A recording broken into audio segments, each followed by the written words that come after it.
जय हिंद दोस्तों, आपका स्वागत है आपके अपने YouTube चैनल तैयारी वाला पे। दोस्तों, आज हम लोग जीके जीएस का सेट 2 देखने वाले हैं। इससे पहले हम लोग एक सेट देखे थे। तो दोस्तों, इसमें जो भी क्वेश्चन जो होगा वह आपके आने वाले सभी एग्जामों के लिए हेल्पफुल होगा।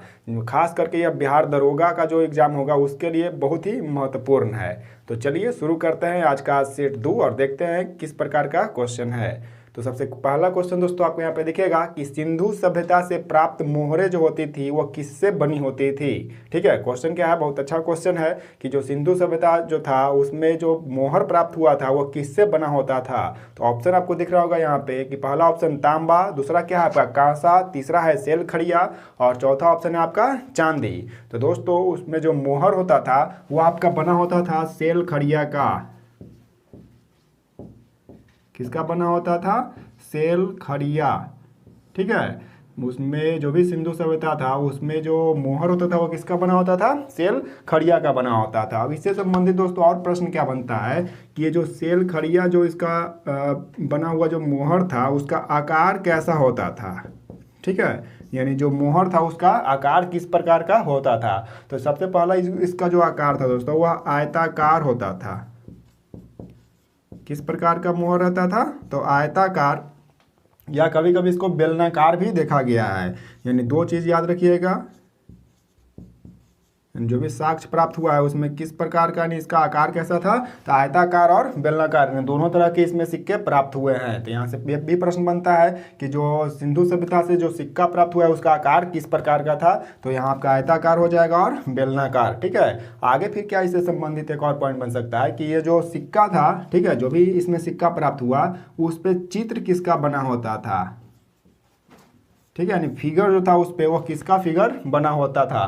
तो दोस्तों, इसमें जो फिगर होता था वह एक सिंह वाला यानी वृषभ का उसमें चित्र बना होता था। एक सिंह वाला वृषभ। ठीक है, या कहीं जानवर सिर्फ लिख देगा कि एक सिंह वाला जानवर। ठीक है, या गेंडा भी लिख देता है। और तो इस तरह आप याद रखिएगा एक सिंह वाला वृषभ या बैल इसको बोल सकते हैं, वही आपका उस पर चित्र बना था। लेकिन क्वेश्चन क्या पूछता है कि निम्नलिखित में से यानी सिंधु सभ्यता में जो सिक्का प्राप्त हुआ है उनमें से कौन ऐसा जानवर है जो उसका उस पर चित्र नहीं पाया गया है। तो आप याद रखिएगा उसमें ज़्यादातर जो ऑप्शन रहता है वह गाय आपका आंसर में रहता है कि जो उस पर सिक्का था उस पर किसका चित्र नहीं मिला है, तो गाय का चित्र नहीं उस पर प्राप्त हुआ है। ठीक है, तो ये आपका क्या हो जाएगा, इसमें उस क्वेश्चन में राइट हो जाएगा आंसर। तो यहाँ से आप सेल खड़िया या इसका सिक्का से संबंधित इतना पॉइंट को याद कर लीजिएगा। पहला पॉइंट क्या याद रखना है कि जो इसमें सिक्का जो था वो किसका बना होता था, तो सेल खड़िया का बना होता था। ठीक है, और सेल खड़िया तो बना हुआ था लेकिन जो सिक्का का आकार कैसा होता था, तो यह आयताकार होता था और बेलनाकार, दोनों तरह के इसका आकार होता था। फिर इस पे चित्र किसका बना होता था, तो यानी फिगर किसका बना होता था, तो एक सिंह वाला वृषभ का। अगर पूछ देगा कि निम्नलिखित में से किसका फिगर अभी प्राप्त नहीं किया गया है मोहर पर, तो आपका गाय वहां पर पक्का ऑप्शन में रहेगा, वहां पे आप टिक कर लेना है गाय। ठीक है, तो ये आपका गाय आंसर हो जाएगा। ठीक है, तो आगे बढ़ते हैं और आज का दूसरा क्वेश्चन देखते हैं।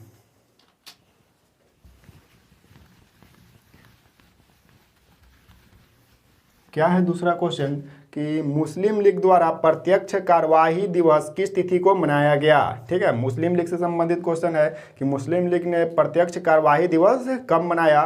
तो ऑप्शन क्या क्या है देखते हैं। तो 16 जनवरी 1946 पहला ऑप्शन है आपका, दूसरा है 16 मार्च 1946 और तीसरा है 16 अगस्त 1946 और चौथा है आपका 16 नवंबर 1946। तो दोस्तों, मुस्लिम लीग ने प्रत्यक्ष कार्यवाही दिवस जो मनाया था वह आपका मनाया था 16 अगस्त 1946 को, यानी सी नंबर इसका ऑप्शन हो जाएगा 16 अगस्त 1946। इस तिथि को क्या किया, वह प्रत्यक्ष कार्यवाही दिवस मनाया। कौन? तो मुस्लिम लीग।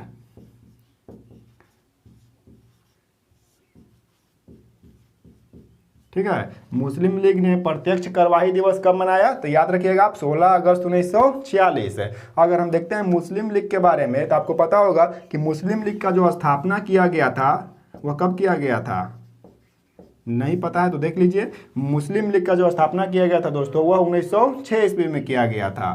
तो आप याद रखिएगा डेट कब किया गया था, 1906 में। और एक और प्रश्न बनता है कि जो मुस्लिम लीग था उसका स्थापना कहाँ में किया गया था।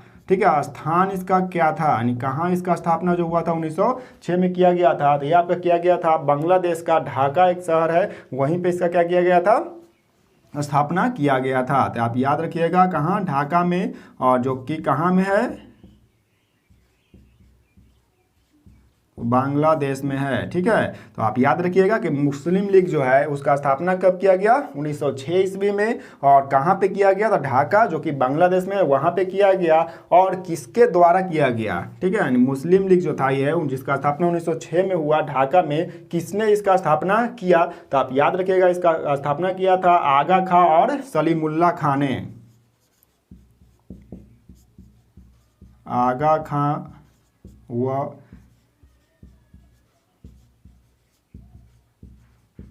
सलीमुल्लाह खां।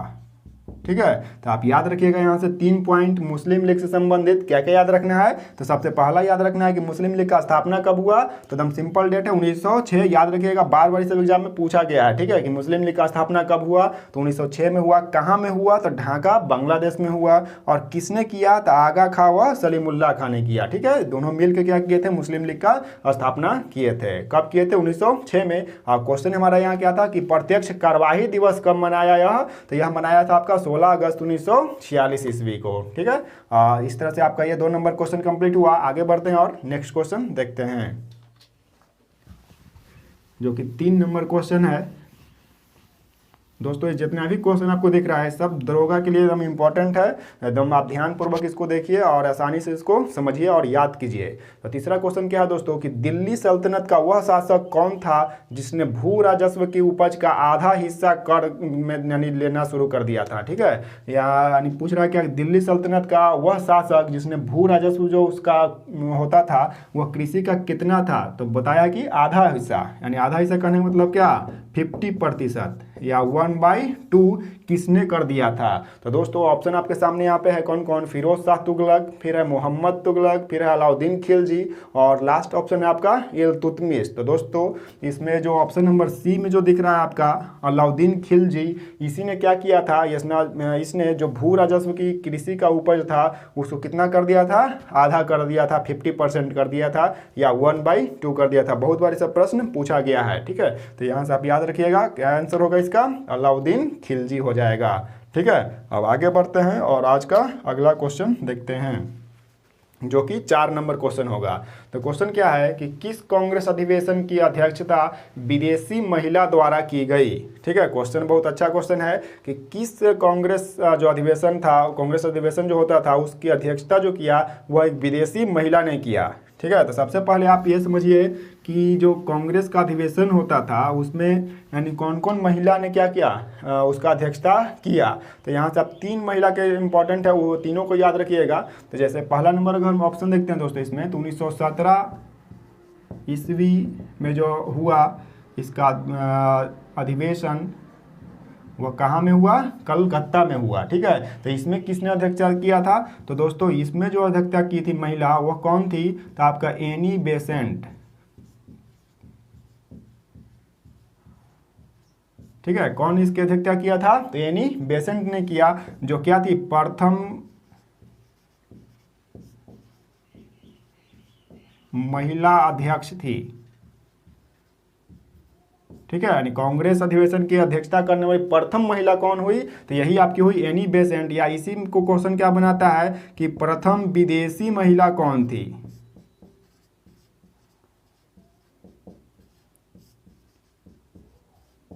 ठीक है, क्वेश्चन ये सिंपल क्वेश्चन है, आप सबको पता है कि प्रथम महिला अध्यक्ष जो क्या किया, कांग्रेस का अधिवेशन किया, तो सबको पता होता है कौन, एनी बेसेंट। लेकिन क्वेश्चन को क्या करता है, थोड़ा सा उसको घुमाता है कि प्रथम विदेशी महिला कौन थी। तो यहाँ भी क्या आंसर होगा आपका, एनी बेसेंट ही हुआ था। कब यह की थी, तो 1917 का जो कलकत्ता अधिवेशन हुआ था उसको किया था अध्यक्षता किसने, तो एनी बेसेंट ने। पहला ऑप्शन आपका यह है, तो इसको देख लिए। अगर आगे हम देखते हैं दोस्तों अगला ऑप्शन, तो आपका आंसर तो यहीं पे हो जाएगा, option number A he answer हो जाएगा। ठीक है, क्योंकि प्रश्न में यही पूछा था कि किस कांग्रेस अधिवेशन की अध्यक्षता जो किया वह विदेशी महिला ने किया, तो यहाँ पे कौन से किया, तो एनी बेसेंट ने। कब, तो 1917 और कलकत्ता अधिवेशन में। लेकिन इसका अगला ऑप्शन अगर देखते हैं हम, जैसे 1925 का जो कानपुर का 1925 जो है वो कहाँ का था, कानपुर का, इसका अध्यक्षता किसने किया, तो दोस्तों ये 1925 में जो इसका अधिवेशन हुआ, जो कानपुर में हुआ, इसकी अध्यक्षता भी एक महिला ही ने किया था। ठीक है, तो कौन थी महिला वो? ठीक है, तो इसको याद रखिएगा, ये थी आपका सरोजनी नायडू।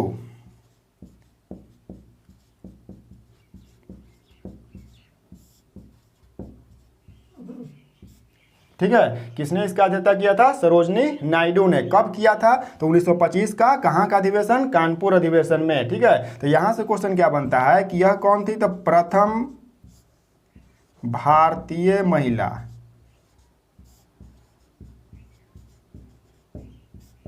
ठीक है, क्वेश्चन क्या पूछेगा कि वह प्रथम भारतीय महिला जिसने प्रथम बार क्या किया? कांग्रेस का अधिवेशन का अध्यक्षता किया, तो वह कौन हो जाएगा आपका? सरोजनी नायडू। ठीक है, कब हुआ? तो 1925 में। और कहाँ का अधिवेशन था? यह था कानपुर का अधिवेशन था। तो यहाँ से आप ये भी पॉइंट याद कर सकते हैं। अगला जो इसका ऑप्शन है, जैसे ऑप्शन नंबर 3 जो यहाँ क्या है यहाँ पे कि 1933 का जो कोलकाता का अधिवेशन था,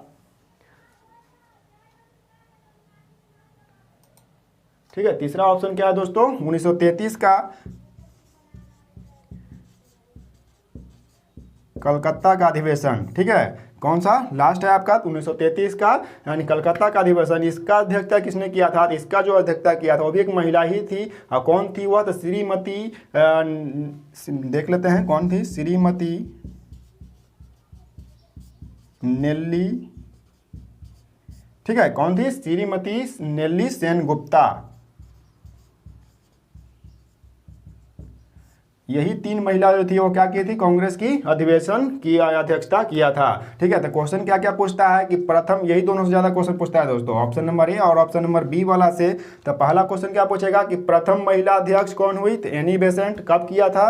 तो 1917 के कलकत्ता अधिवेशन में। या इसी को क्वेश्चन को क्या पूछ सकता है कि प्रथम विदेशी महिला कौन थी जो कांग्रेस अधिवेशन की अध्यक्षता की? तो वह भी आपका एनी बेसेंट ही हो जाएगी। ठीक है, और कब? तो 1917 कलकत्ता अधिवेशन। अगर दूसरा क्वेश्चन क्या यहाँ से पूछेगा कि प्रथम भारतीय महिला जिसने क्या किया? कांग्रेस अधिवेशन की अध्यक्षता किया, तो कौन की थी वह? तो सरोजनी नायडू। कब? 1925 में। और कहाँ के अधिवेशन में? तो कानपुर का अधिवेशन में। और तीसरी एक और महिला है, उसको भी देख लेना है। 1933 के कलकत्ता अधिवेशन की अध्यक्षता किसने किया था? तो श्रीमती नेल्ली सेनगुप्ता ने किया था। ठीक है, तो इस क्वेश्चन का आंसर जो होगा वो ऑप्शन नंबर ए हो जाएगा, क्योंकि पूछा था प्रथम विदेशी महिला जिसने अध्यक्षता किया किसका? कांग्रेस अधिवेशन का। तो ए ऑप्शन इसका राइट हो जाएगा।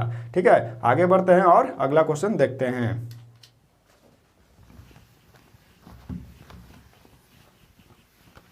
अगला जो क्वेश्चन होगा वह 5 नंबर क्वेश्चन है। और क्या है क्वेश्चन? कल्हन द्वारा रचित राजतरंगिणी में कुल कितने तरंग हैं? अच्छा क्वेश्चन है दोस्तों कि जो कल्हन के द्वारा जो रचित था राजतरंगिणी पुस्तक, उसका जो उसमें कुछ तरंग थे वह कितना था, यही पूछा है। तो ऑप्शन आपके सामने है। पहला ऑप्शन में 6, दूसरा में आपका है 8, तीसरा में है 9 और चौथा में आपका 10। तो दोस्तों इसमें जो तरंग था वह आपका था ऑप्शन नंबर बी, यानी 8 तरंग था इसमें। ठीक है, इसमें जो तरंग था राजतरंगिणी जो था उसमें कितना तरंग था? तो 8 तरंग था। तो यहां से एक प्रश्न और बनता है कि जैसे जो राज तरंगिणी, ठीक है, राजतरंगिणी जो पुस्तक है इसका रचना किसने किया था? तो बता दिया यहाँ पे कि इसका जो रचनाकार थे वह कौन थे? तो कल्हन थे। ठीक है, यानी राजतरंगिणी का जो रचना किया था वो किसने किया था? कल्हन ने किया था। और दूसरा प्रश्न क्या यहाँ बनता है, जैसे ये पूछा कि इसमें तरंगों की संख्या कितना है, तो आपको याद रखना है कितना तरंग है इसमें? 8 तरंग था। और क्या इसमें एक और प्रश्न बनता है कि इसमें किसका विवरण मिलता है? ठीक है, राजतरंगिणी में किस चीज का इसमें विवरण, वर्णन या विवरण मिलता है? तो यहाँ से आप याद रखिएगा, इसमें कश्मीर के इतिहास का चर्चा है। ठीक है, किसका इतिहास का? कश्मीर का इतिहास। ठीक है, यानी किसका इसमें विवरण मिलता है या किसका इसका चर्चा इसमें मिलता है राजतरंगिणी में? तो कश्मीर के इतिहास के बारे में जानकारी यहाँ से प्राप्त होता है। तो यहाँ से आप 3 पॉइंट याद रखिए कि राजतरंगिणी नामक जो ग्रंथ या पुस्तक है इसमें किसका चर्चा किया गया है? तो आपका कश्मीर के इतिहास का। किसने इसका रचना किया? तो कल्हन ने किया। और इसमें कितना तरंग है? तो 8 इसमें तरंग है। ठीक है, तो अगर ऑप्शन देखिएगा तो 5 का ऑप्शन नंबर क्या हो जाएगा? बी राइट हो जाएगा। ठीक है, आगे बढ़िए और अगला क्वेश्चन देखिए। तो क्या है 6ठा नंबर क्वेश्चन कि काकोरी षड्यंत्र की सजा पाने वाले व्यक्ति निम्न में से कौन नहीं थे। ठीक है, क्वेश्चन है दोस्तों यहाँ पे काकोरी कांड से संबंधित है। तो काकोरी कांड के बारे में सबसे पहले आप जानना होगा काकोरी कांड है क्या, कब हुआ था, कौन कौन उसमें व्यक्ति शामिल थे और किसको किसको सजा मिला। ठीक है, कौन उसमें से फरार हो गया, सजा पाने से पहले ही उसमें भाग गए थे। ठीक है, उस तरह सभी प्रश्न इसमें हम लोग देख लेते हैं। तो सबसे पहले देखते हैं दोस्तों, उसके बाद क्वेश्चन को सोल्व करेंगे कि काकोरी कांड है क्या। काकोरी कांड या षड्यंत्र कहीं कहीं मिलेगा। ठीक है, तो सबसे पहले इसके बारे में देखते हैं कि जो काकोरी कांड था वह था का एक्चुअली में और कब यह हुआ था।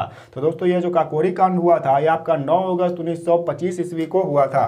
कब हुआ यह? 9 अगस्त 1925 को। ठीक है, काकोरी कांड कब हुआ? तो 9 अगस्त 1925 को। कहाँ में हुआ था? तो लखनऊ के दोस्तों यह काकोरी नामक एक जगह है वहीं पे हुआ था। कहाँ में हुआ? स्थान अगर पूछता है तो लखनऊ। लखनऊ कहाँ में है? उत्तर प्रदेश में, पता होगा यूपी में है। तो लखनऊ के काकोरी नामक स्थान पे हुआ। ठीक है, तो हुआ क्या था दोस्तों इसमें? तो काकोरी कांड क्यों फेमस हुआ? क्योंकि इसमें एच डाउन एक ट्रेन था, उसी को क्या कर लिया गया था? लूट लिया गया था। यानी भारतीय जो भी स्वतंत्रता सेनानी जो थे, वो जो क्रांतिकारी थे, जो लड़ रहे थे स्वतंत्र होने के लिए भारत को, उसमें क्या किए इन्होंने, जो एट डाउन एक ट्रेन था। ठीक है, एट डाउन ट्रेन, इसी को क्या किया? लूट लिया। तो इसी को क्या नाम दे दिया गया? काकोरी षड्यंत्र। क्योंकि कहाँ पे लूटा था? तो लखनऊ के काकोरी नामक जगह पे लूट लिया। और कौन सा ट्रेन? तो एट डाउन ट्रेन। कभी कभी यही पूछ देता है कि काकोरी कांड में किस ट्रेन को लूटा गया था? तो एट डाउन ट्रेन, आप ये याद रखिएगा। ठीक है, कि एट डाउन ट्रेन को लूटा था कब? तो 9 अगस्त 1925 को। तो इसी चलते इस पूरा घटनाक्रम को किस नाम से जाना जाने लगा? तो काकोरी षड्यंत्र से जाना जाता है, या काकोरी कांड से। अब यहाँ पे प्रश्न क्या बनता है कि जो कांड हुआ, ये जो ट्रेन लूटने में मुख्य जो इसमें जो व्यक्ति थे या जो भी इसमें क्रांतिकारी थे वो कौन कौन थे? तो सबसे पहला नाम इसमें दोस्तों आता है आपका राम प्रसाद बिस्मिल। कौन आता है सबसे पहले में? राम प्रसाद बिस्मिल। ठीक है, फर्स्ट व्यक्ति कौन थे आपका यहाँ पे? राम प्रसाद बिस्मिल, जो इसमें काकोरी कांड में इसमें शामिल थे। दूसरा नंबर क्या आएगा? तो अफसाक उल्ला खां। अफसाक उल्ला खां। ठीक है, दूसरा नंबर कौन व्यक्ति इसमें आ जाएंगे? तो अफसाक उल्ला खां। और पहला नंबर कौन है? राम प्रसाद बिस्मिल। और तीसरा नंबर कौन आ जाएगा? तो रोशन लाल।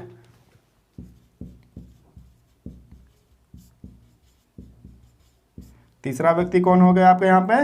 रोशन लाल। और चौथा नंबर अगर देखते हैं तो आपके हो जाएंगे राजेंद्र लाहेरी।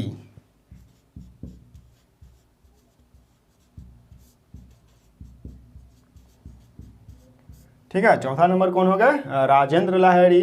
और एक और इसमें सबसे इंपॉर्टेंट थे 5 नंबर में चंद्रशेखर आजाद।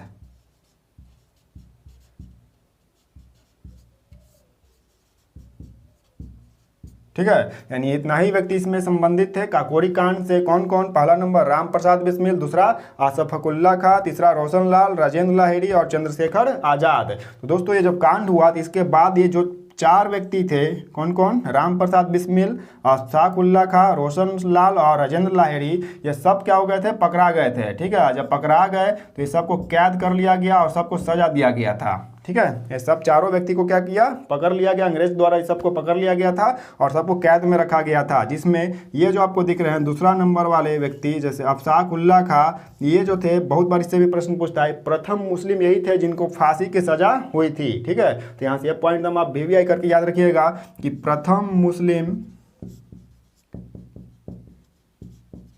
जिनको फांसी की सजा दिया गया था।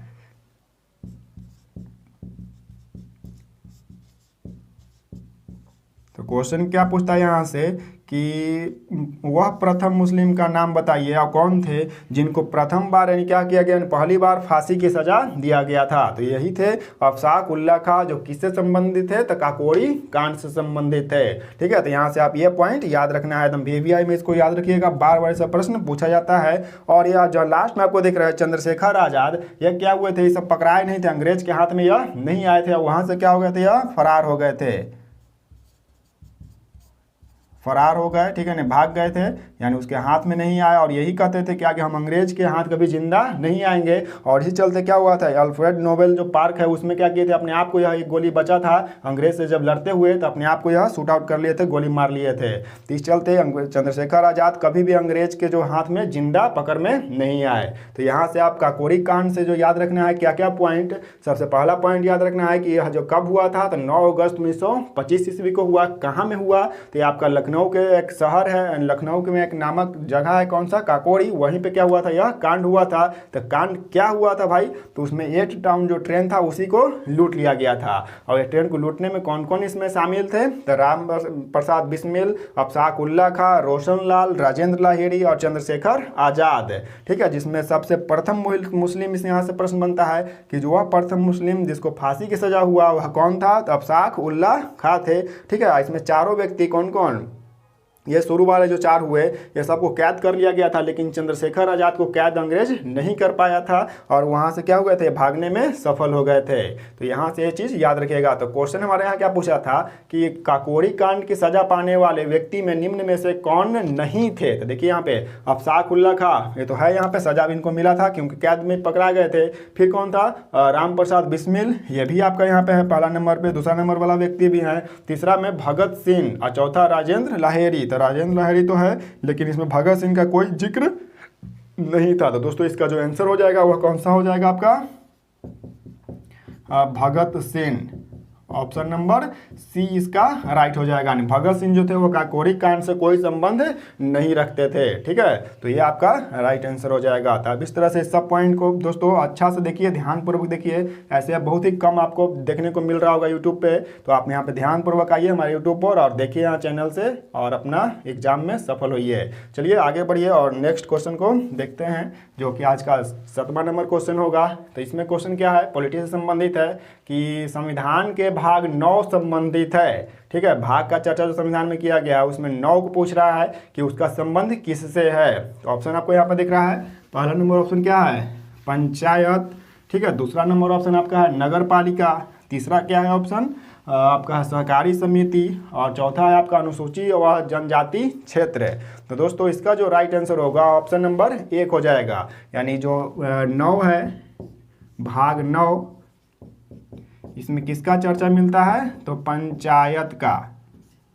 किसका चर्चा मिलता है दोस्तों, पंचायत का। तो ऑप्शन नंबर ए ही इसका क्या हो जाएगा, राइट हो जाएगा। अगर हम ऑप्शन नंबर बी को देखते हैं, जैसे नगर पालिका,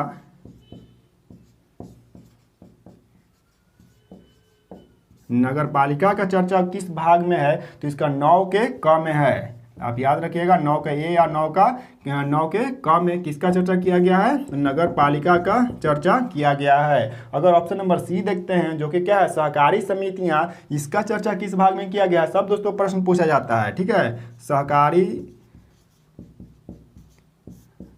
समितियां,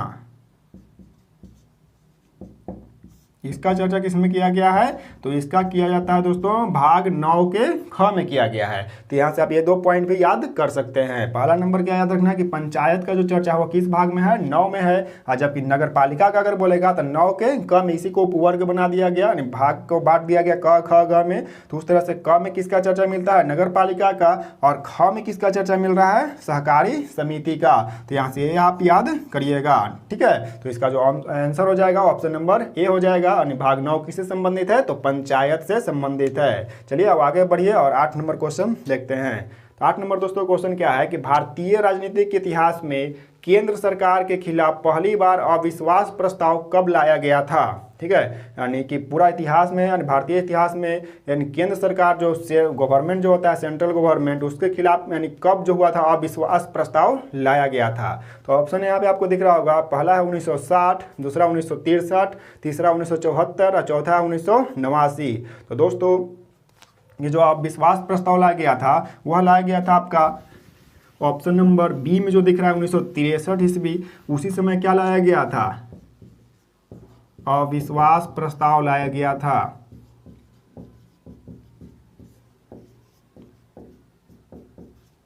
ठीक है, यानी कब लाया गया अविश्वास प्रस्ताव? यानी केंद्र सरकार के खिलाफ तो लाया गया था 1963 में। इस समय जो सरकार था दोस्तों केंद्र में, वह किसका सरकार था? तो जेएल नेहरू, जवाहरलाल नेहरू का इस समय सरकार था। इन्हीं के खिलाफ क्या लाया गया था? अविश्वास प्रस्ताव लाया गया था। कब? तो 1963 ईस्वी में। तो यहाँ से आप इसको याद कर लीजिएगा। तो अगर ऑप्शन देखते हैं तो ऑप्शन नंबर क्या होगा इसका?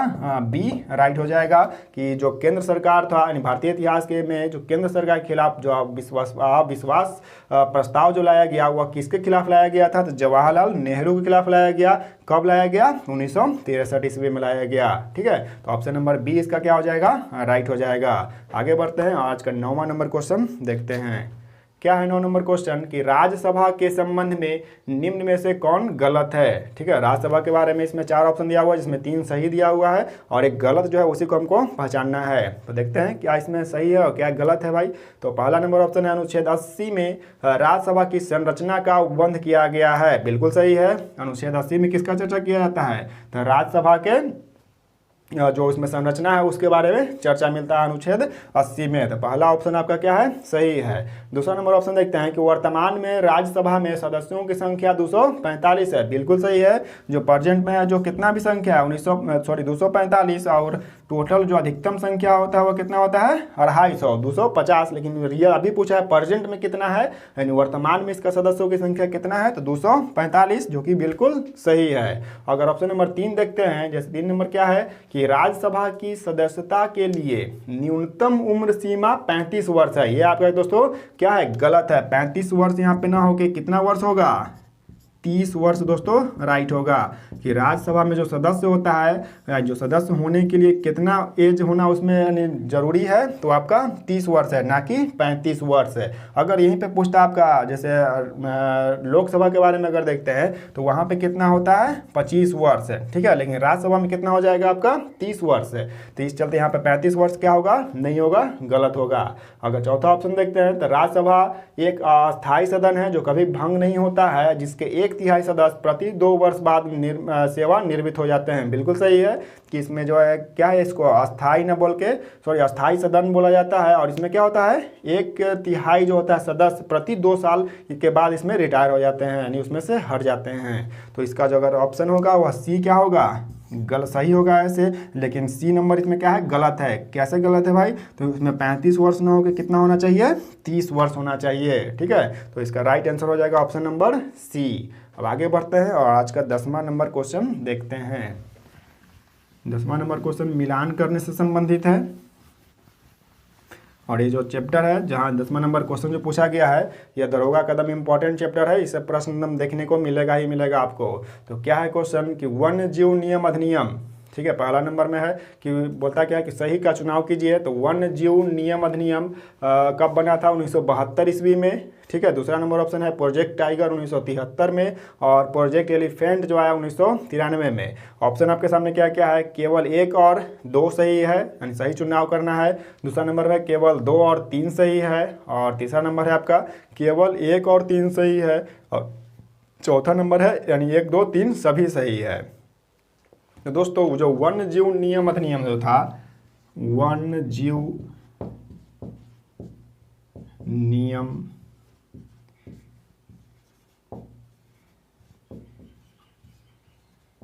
अधिनियम, ठीक है, पहला नंबर तो आपका यही है। और दूसरा क्या है आपका? दूसरा नंबर है आपका प्रोजेक्ट टाइगर, प्रोजेक्ट टाइगर। और तीसरा नंबर है प्रोजेक्ट एलिफेंट, है ना। तीसरा नंबर क्या है? Project elephant.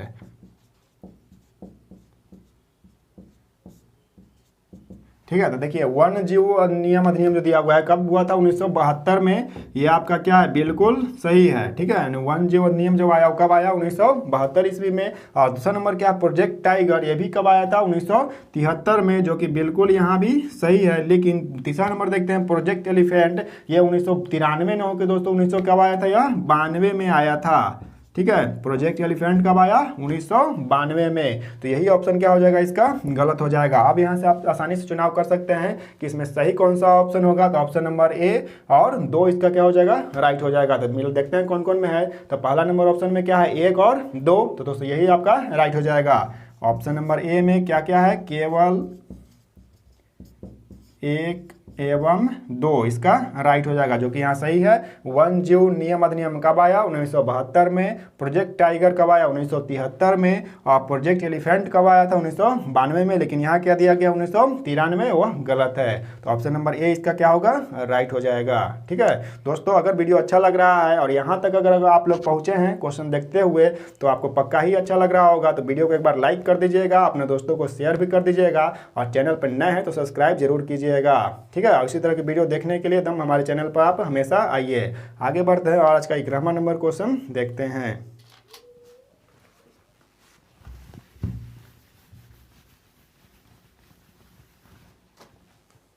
तीसरा नंबर क्या है दोस्तों कि गोदावरी नदी का उद्गम स्थल क्या है। गोदावरी जो नदी है दक्षिण भारत की, उसका उद्गम स्थल क्या है, यही प्रश्न में आपको पूछा गया है। तो ऑप्शन क्या क्या है इसमें, नासिक जिला, फिर क्या है कुर्ग जिला, ब्रह्मगिरी पहाड़ी जिसको बोला जाता है, फिर तीसरा नंबर है महाबलेश्वर के समीप पश्चिमी घाट, चौथा नंबर क्या है जाना पाओ पहाड़ी। तो दोस्तों गोदावरी का जो उद्गम स्थल है, ठीक है, गोदावरी जो नदी है उसका उद्गम स्थल क्या है आपका, तो ऑप्शन नंबर ए इसका राइट होगा, नासिक जिला।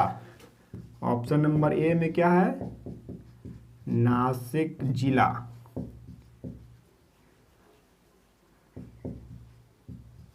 नासिक जिला, कौन सा नदी यहां से निकलता है, तो गोदावरी। ठीक है, नासिक जिला से कौन सा नदी निकलेगा, तो गोदावरी नदी निकलता है। अगर दूसरा नंबर ऑप्शन देते हैं, जैसे कुर्ग जिला है, क्वेश्चन पूछने का दोस्तों अब ट्रेंड चेंज कर दिया गया है हर एक एग्जाम में।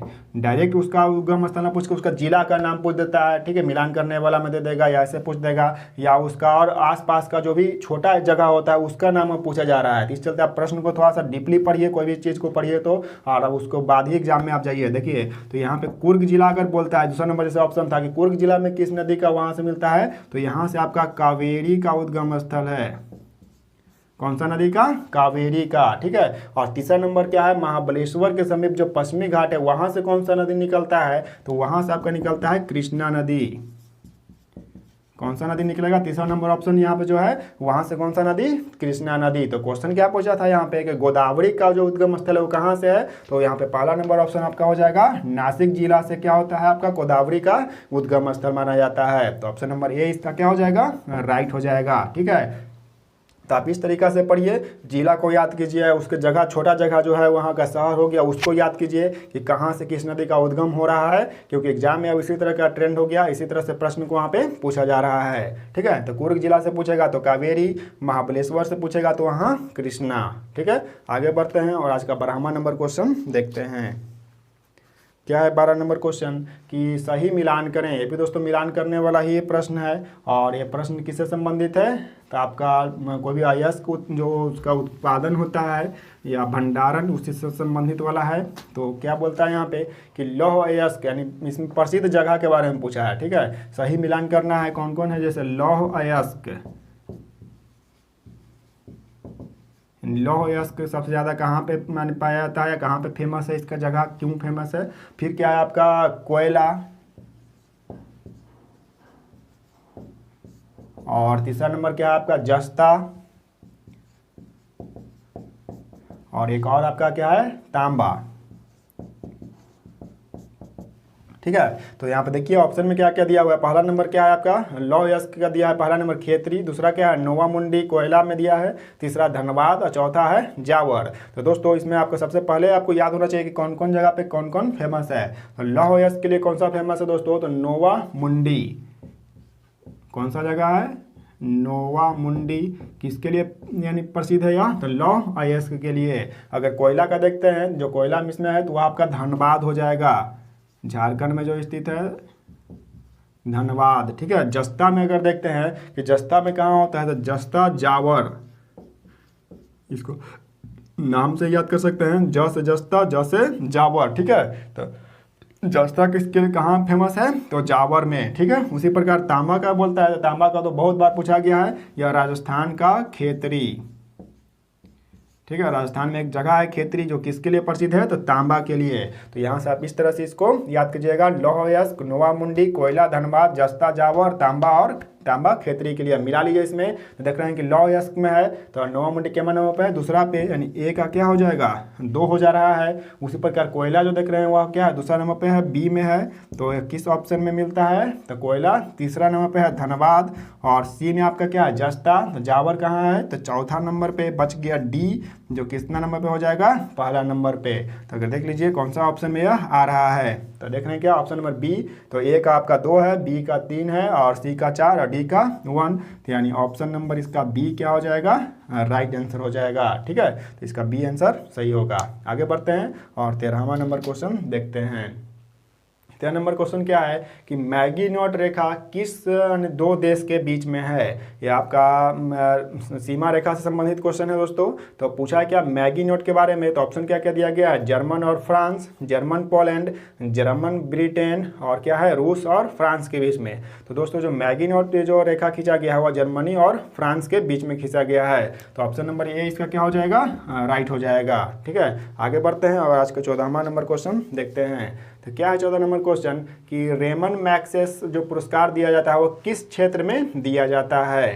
तो ऑप्शन आपके सामने है, जन सेवा, पत्रकारिता, दूसरा नंबर ऑप्शन है, तीसरा है साहित्य, और चौथा इनमें से सभी क्षेत्र में। तो दोस्तों जो रेमन मैग्सेस जो पुरस्कार है वह इन सभी क्षेत्रों में दिया जाता है। कौन कौन, जन सेवा के भी दिया जाता है, पत्रकारिता के भी क्षेत्र में दिया जाता है, और साहित्य के क्षेत्र में भी दिया जाता है। तो ये सभी क्षेत्र में प्रसिद्ध या उसमें उत्कृष्ट जो भी उसमें व्यक्ति होते हैं या उससे संबंधित संस्था होता है उसी को दिया जाता है इसमें पुरस्कार। कौन सा पुरस्कार, रेमन मैग्सेस पुरस्कार। दोस्तों यह जो रेमन मैग्सेस पुरस्कार है इसको एशिया का नोबेल के नाम से भी जाना जाता है।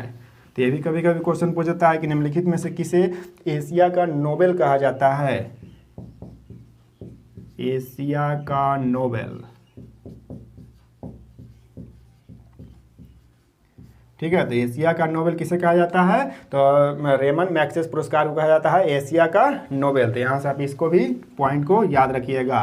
दोस्तों इसका शुरुआत कब से हुआ है, यानी रेमन पुरस्कार जो प्रदान किया जाने लगा वह कब से किया गया, तो 1958 ईस्वी से। ये भी कभी कभी क्वेश्चन पूछ सकता है कि इसका जो शुरुआत हुआ था वह कब से हुआ है, तो 1958 ईस्वी से।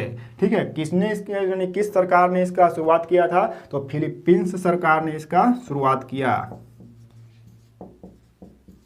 फिलीपींस गवर्नमेंट ने क्या किया था, इसका शुरुआत किया।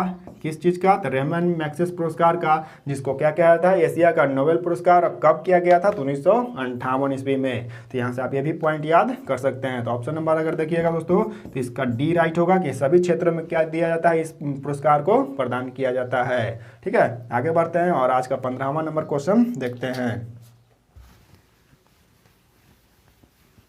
क्या है 15 नंबर क्वेश्चन कि विश्व उपभोक्ता अधिकार दिवस कब मनाया जाता है। ये भी क्वेश्चन दोस्तों बार बार पूछा गया है, अधिकतर एग्जाम में पूछा जाता है, दिवस से संबंधित प्रश्न है। तो यहाँ पे क्या पूछा कि विश्व उपभोक्ता अधिकार दिवस, विश्व उपभोक्ता अधिकार दिवस।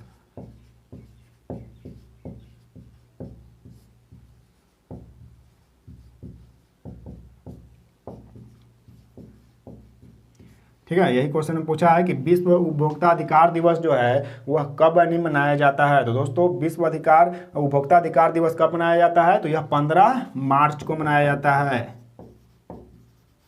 याद रखिएगा, डेट वाला एकदम याद रखिए, ये क्वेश्चन आपको अधिकतर एग्जाम में पक्का ही मिलता है। तो यहाँ से आप याद रखिएगा, विश्व उपभोक्ता अधिकार दिवस कब मनाया जाता है, 15 मार्च, जो कि ऑप्शन नंबर कितना में है, सी में है, इसका राइट हो जाएगा। इसके अलावा हम अगर दोस्तों देखते हैं कि 24 दिसंबर को क्या मनाया जाता है, यानी इस दिन को कौन सा दिवस के रूप में मनाया जाता है। इसके अलावा फिर क्या है आपका 21 मार्च है, इसके यानी दिन पे कौन सा दिवस मनाया जाता है। और फिर एक और है आपका 8 मई, इस दिन यानी कौन सा दिवस मनाया जाता है। तो सबसे पहले हम 24 दिसंबर के बारे में देखते हैं कि 24 दिसंबर को क्या मनाया जाता है। तो यहाँ पे मनाया जाता है दोस्तों राष्ट्रीय उपभोक्ता दिवस।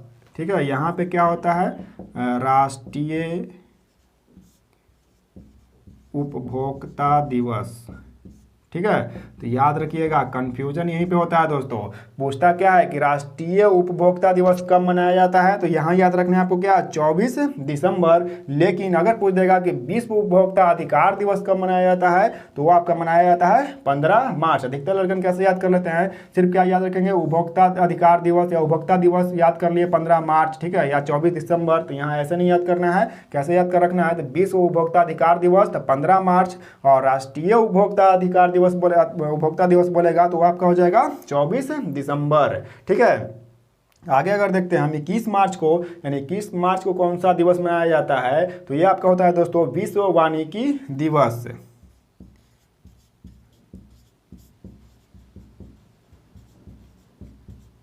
विश्व वानिकी दिवस कब मनाया जाता है, तो 21 मार्च को मनाया जाता है। और एक ऑप्शन और आपका बच रहा है कौन, 8 मई, इस तिथि को कौन मनाया जाता है, तो विश्व प्रवासी पक्षी दिवस।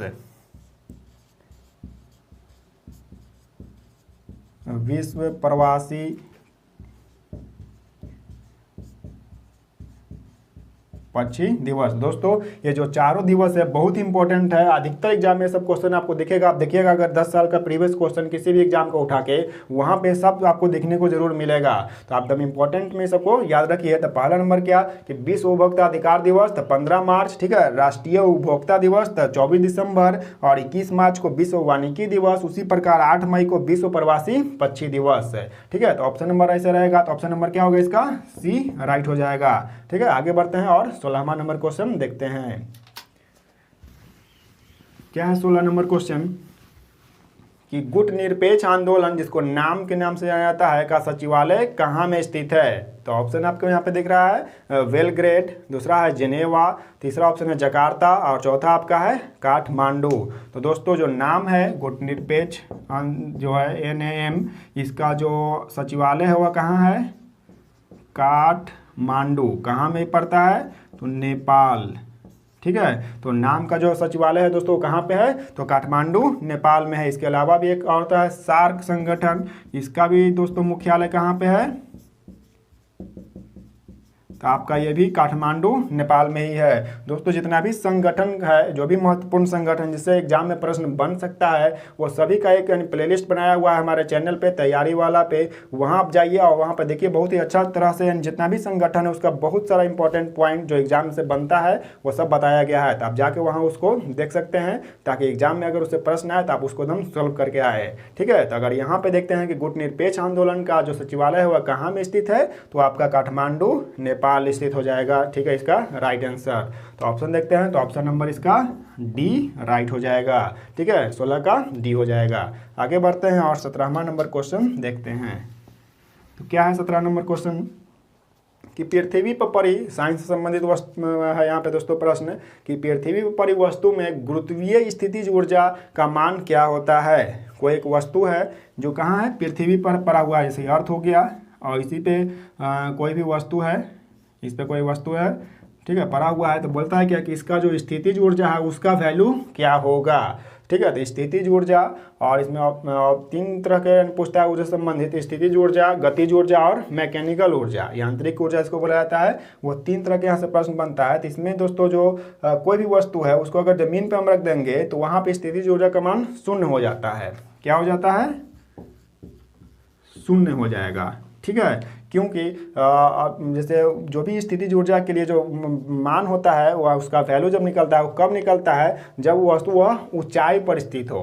ठीक है, यहाँ पे हो ऊंचाई पर, यानी स्थितिज ऊर्जा होने के लिए क्या इंपॉर्टेंट है आपका, उसका होने के लिए ऊंचाई बहुत ही मस्ट है। स्थितिज ऊर्जा के लिए क्या इंपॉर्टेंट है, तो ऊंचाई।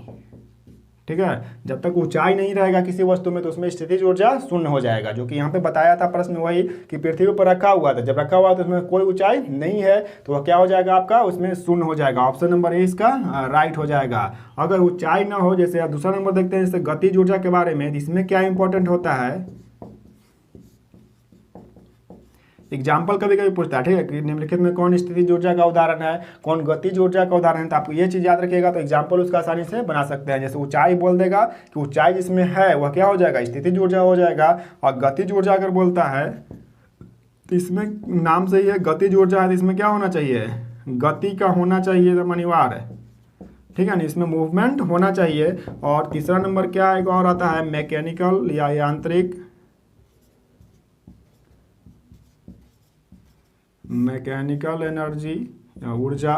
तो इसमें दोस्तों क्या हो जाएगा आपका, ऊंचाई और गति दोनों का होना इंपॉर्टेंट होता है, ठीक है। ऊंचाई भी होना चाहिए अब प्लस में क्या होना चाहिए, गति भी होना चाहिए। अब देखिए इसका हम एग्जाम्पल के तौर पर अगर देख लेते हैं तो जैसे एग्जाम्पल क्या होगा कि जैसे बोलेगा कि स्थितिज ऊर्जा का एग्जाम्पल बताइए, तो छत, घर जो होता है, घर में देखे होंगे छत पे क्या लगा होता है, पंखा जो लगा होता है। अगर पंखा सिर्फ टंगा हुआ है ऊपर छत में दोस्तों, तो वो क्या है, जमीन से ऊंचाई पर स्थित है, तो वो आपका क्या हो जाएगा, स्थितिज ऊर्जा का एग्जाम्पल होगा। लेकिन अगर पंखा घूमने लगेगा तो ऊंचाई पे भी है और घूम भी रहा है, तो यानी गति भी कर रहा है, तो आपका कौन सा हो जाएगा, गतिज ऊर्जा हो जाएगा, ठीक है। अगर दोनों चीज़ हो जाता है, गति भी करे और ऊंचाई पर भी हो, तो वो आपका क्या कहलाता है, मैकेनिकल ऊर्जा। तो ये भी इसका एग्जाम्पल में आ जाता है। तो यहाँ से आप याद रखिएगा कि ऊंचाई होगा तो क्या होगा, स्थितिज ऊर्जा होगा, गति सिर्फ करेगा तो गतिज ऊर्जा हो जाएगा, और दोनों होगा तो वह आपका मैकेनिकल एनर्जी हो जाएगा। तो ऑप्शन नंबर इसका देखिएगा तो ऑप्शन नंबर ए हो जाएगा कि पृथ्वी पर है तो शून्य है, तो इस चलते यहाँ पे ऑप्शन नंबर ए इसका राइट हो जाएगा। आगे बढ़ते हैं और 18वां नंबर क्वेश्चन देखते हैं। तो क्या है 18वां नंबर क्वेश्चन कि 1 किलोवाट आवर जो होता है किसके बराबर होता है। सिंपल क्वेश्चन है और अधिकतर बार पूछा गया क्वेश्चन है, सब प्रीवियस ईयर क्वेश्चन है दोस्तों, जितना भी है सब प्रीवियस ईयर क्वेश्चन ही को ही हम लेके आए हैं आपके सामने। अब फुल डिटेल के साथ उसका हम लोग यहाँ पे देख रहे हैं। तो इसका जो ऑप्शन क्या क्या दिया हुआ है, पहला है आपका 3.6 × 10⁻6 जूल, फिर क्या 36 × 10⁻6 जूल, और 3.6 × 10⁻5 जूल, और चौथा ऑप्शन है 9.46 × 10⁻15 जूल। तो दोस्तों इसका जो आंसर होगा वो ऑप्शन नंबर ए हो जाएगा।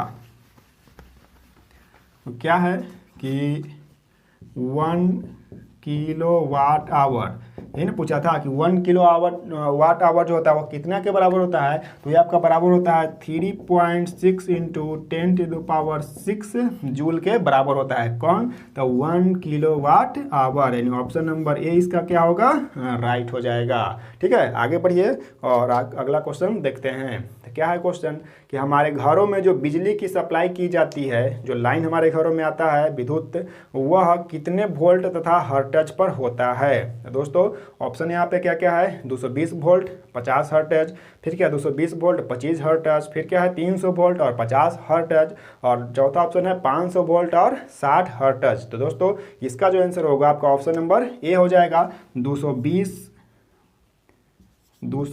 वोल्ट और 50 हर्ट्ज जो होता है वही, उसी से हमारे घरों में क्या आता है, लाइट जो आता है वह इसी, यानी कि इसी से आता है। कितना कितना से, 220 वोल्ट से और 50 हर्ट्ज से। तो ऑप्शन नंबर इसका क्या होगा, ए राइट हो जाएगा। ठीक है, अब आगे बढ़िए और अगला क्वेश्चन देखिए। तो अगला क्वेश्चन क्या है, 20 नंबर जो है कि उर्वरक के रूप में कौन से कैल्शियम लवण प्रयुक्त होते हैं।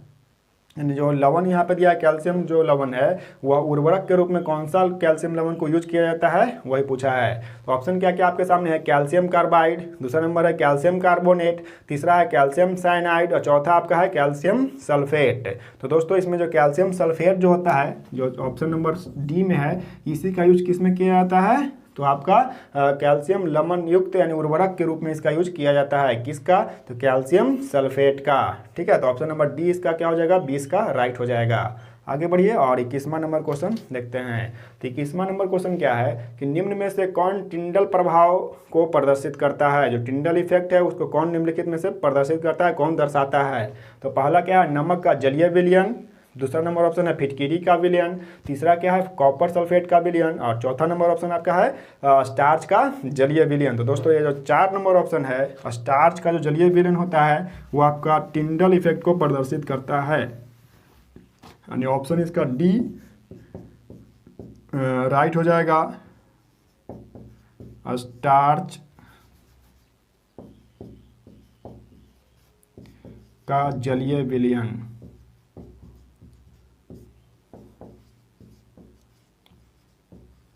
ठीक है, स्टार्च का जो जलीय विलयन होता है ऑप्शन नंबर डी, वो किस इफेक्ट को प्रदर्शित करता है? तो टिंडल इफेक्ट को। ठीक है, टिंडल इफेक्ट, टिंडल प्रभाव को प्रदर्शित कौन करता है? तो स्टार्च का जलीय विलयन। यानी 21 का ऑप्शन नंबर डी क्या हो जाएगा? राइट हो जाएगा। अगला क्वेश्चन देखते हैं 22 नंबर क्वेश्चन। उसमें क्या पूछ रहा है? तो क्वेश्चन क्या है कि निम्न में से किसको शुष्क बर्फ कहा जाता है? यानी बहुत ही हल्का क्वेश्चन है, बार बार पूछा गया है। तो क्वेश्चन क्या है कि शुष्क बर्फ एंड ड्राई आइस किसको कहा जाता है? तो ऑप्शन नंबर ए है आपका ठोस कार्बन डाइऑक्साइड। यही दोस्तों आपका राइट आंसर हो जाएगा। पहला नंबर ज़्यादा पढ़ने की जरूरत नहीं है सब क्वेश्चन में। पहला नंबर ऑप्शन पे क्या है? ठोस कार्बन डाइऑक्साइड यानी CO2 को ही क्या बोला जाता है? शुष्क बर्फ के नाम से जाना जाता है। इसको क्या बोला जाता है? शुष्क बर्फ। ठीक है, ड्राई आइस के रूप में जाना जाता है किसको? ठोस कार्बन डाइऑक्साइड को। यानी 22 का जो ऑप्शन होगा ऑप्शन नंबर ए राइट हो जाएगा। ठीक है, आगे बढ़िए और अगला क्वेश्चन देखिए जो कि 23 नंबर क्वेश्चन है कि पीत किसके पाचन में सहायक होता है? जो पीत है हमारे शरीर में जो बनता है उस किसको पचाने में हेल्प करता है? तो ऑप्शन क्या क्या है यहाँ पे कि विटामिन को हेल्प करता है, दूसरा प्रोटीन या वसा या कार्बोहाइड्रेट। तो दोस्तों जो पीत होता है वो हमारा जो वसा जो हमारे शरीर में बनता है उसको पचाने में हेल्प करता है। तो क्वेश्चन यहाँ जो है कि पीत जो किसको पचाने में हेल्प करेगा? तो ऑप्शन नंबर इसमें क्या है? सी में जो ऑप्शन नंबर क्या है आपका? वसा। इसी को क्या करता है? यह पचाने में हेल्प करता है। कौन? पीत। ठीक है, यानी पीत जो है वह किसको पचाने में हेल्प करेगा? तो वसा को पचाने में हेल्प करता है। और इससे हम क्या पॉइंट पढ़ सकते हैं कि जो पीत है उसका निर्माण कहाँ होता है? तो दोस्तों जो पीत है इसका निर्माण जो होगा, ठीक है, पीत का निर्माण कहाँ होता है हमारे शरीर में? तो यह आपका यकृत में होता है। कहाँ होगा? यकृत में। तो क्वेश्चन ये भी कभी कभी पूछता है कि हमारे शरीर में पीत का निर्माण कहाँ होता है, किस अंग में होता है? तो यह यकृत में होगा। और एक और इससे प्रश्न क्या बनता है कि निर्माण तो हो गया यकृत में, लेकिन यह पीत जो है वह कहाँ भंडारित होता है, कहाँ संचित होता है और ये कहाँ जमा होता है? तो दोस्तों वहाँ पे यानी संचय कहाँ होता है, संचित कहाँ पे होगा दोस्तों? यह तो ये आपका हो जाएगा पित्ताशय में। ठीक है, तो ये 2 पॉइंट भी आप याद कर सकते हैं पीत से, ये भी प्रश्न पूछता है। तो 3 पॉइंट ऐसे हम देख लिए कौन कौन कि पीत जो है उसका निर्माण कहाँ होगा? तो यकृत में होगा। ठीक है, दूसरा नंबर पॉइंट क्या होगा कि इसका संचित यानी कहाँ पे होता है या जमा कहाँ पे होता है? तो ये आपका पित्ताशय में होता है। और यह किसके पाचन में हेल्प करता है यानी सहायता प्रदान करता है? तो किसका पाचन में कर रहा है? तो वसा के पाचन में जो पीत है वह क्या करता है? हेल्प करता है। तो अगर ऑप्शन देखते हैं तो ऑप्शन नंबर सी क्या होगा? राइट हो जाएगा, क्योंकि क्वेश्चन ही पूछा था कि पीत किसके पाचन में सहायता करता है या सहायक होता है? तो यह वसा के पाचन में सहायक होता है। ठीक है, आगे बढ़ते हैं और आज का 24वां नंबर क्वेश्चन देखते हैं। तो क्या है 24 नंबर क्वेश्चन कि कोशिका में उपस्थित प्लाज्मा झिल्ली निम्न में से किसकी बनी होती है? दोस्तों ये सब सेल जो चैप्टर है कोशिका, इससे आपका एकदम बायोलॉजी पार्ट से एक क्वेश्चन एकदम आपको एग्जाम में रहता है। कोई भी एग्जाम रहे उसमें 1 से 2 क्वेश्चन एकदम देखने को मिलेगा। तो यहाँ क्वेश्चन क्या पूछा है कि कोशिका में उपस्थित जो प्लाज्मा झिल्ली होती है, प्लाज्मा मेम्ब्रेन, उसमें बोलता है क्या किसका वह बना होता है? तो ऑप्शन क्या क्या है? पहला है प्रोटीन, दूसरा क्या है? वसा, तीसरा है लिपिड, चौथा नंबर है ए और सी दोनों। तो दोस्तों जो प्लाज्मा जो झिल्ली होती है वह प्रोटीन और लिपिड दोनों से मिलकर बना होता है। तो ऑप्शन नंबर इसका जो डी होगा वह राइट हो जाएगा। ठीक है, ऑप्शन नंबर डी क्या होगा इसका? राइट होगा। किसका किसका बना होता है मिलके? तो प्रोटीन और लिपिड का मिलकर बना होता है कौन? प्लाज्मा झिल्ली। ठीक है, प्लाज्मा झिल्ली किसका बना होता है, तो प्रोटीन प्लस लिपिड दोनों अगर मिल जाएगा तो किसका निर्माण कर देता है, प्लाज्मा झिल्ली का। तो 24 का ऑप्शन नंबर डी क्या हो जाएगा दोस्तों, राइट हो जाएगा। आगे बढ़ते हैं और आज का अंतिम क्वेश्चन 25वां क्वेश्चन देखते हैं। क्या है क्वेश्चन कि निम्न में से कौन सी ग्रंथि रक्तचाप को नियंत्रित करता है, यानी ब्लड प्रेशर को कौन सा ग्रंथि है जो क्या करेगा, उसको कंट्रोल करेगा। तो ऑप्शन क्या क्या है यहाँ पे, थैलेमस ग्रंथि, दूसरा है अधिवृक्क ग्रंथि, तीसरा आपका थायराइड ग्रंथि और चौथा आपका अग्नाशय ग्रंथि। तो दोस्तों जो ब्लड प्रेशर होता है उसको कौन सा जो ग्रंथि है वह उसको नियंत्रित करेगा, तो ऑप्शन नंबर बी जो है अधिवृक्क ग्रंथि, अधिवृक्क ग्रंथि, ठीक है। अधिवृक्क ग्रंथि जो है यही क्या करता है, जो बीपी होता है, ब्लड प्रेशर या रक्तचाप, उसी को क्या करता है, यह कंट्रोल करता है, नियंत्रित करता है। तो ऑप्शन नंबर क्या हो जाएगा इसका, बी राइट हो जाएगा। यानी 25 का बी होगा कि कौन सा ग्रंथि है जो रक्तचाप को नियंत्रित करता है, तो अधिवृक्क ग्रंथि जो क्या करेगा, बीपी को कंट्रोल करेगा। तो दोस्तों ये रहा आज का 25 नंबर, टोटल 25 क्वेश्चन, जिसको हम लोग ने पूरा डिटेल से देखे कि किस किस प्रकार से प्रश्न को पूछा जाता है और कैसे उसको हम लोग सॉल्व करते हैं। तो दोस्तों कैसा लगा यह वीडियो आप कमेंट करके जरूर बताइएगा। अच्छा लगा होगा तो लाइक कीजिएगा, अपने दोस्तों को शेयर भी कीजिएगा। हमारे चैनल पर नए हैं तो इस तरह के वीडियो देखने के लिए चैनल को सब्सक्राइब जरूर कीजिएगा। मिलते हैं इसी तरह एक नेक्स्ट वीडियो के साथ, तब तक के लिए दोस्तों धन्यवाद, जय हिंद।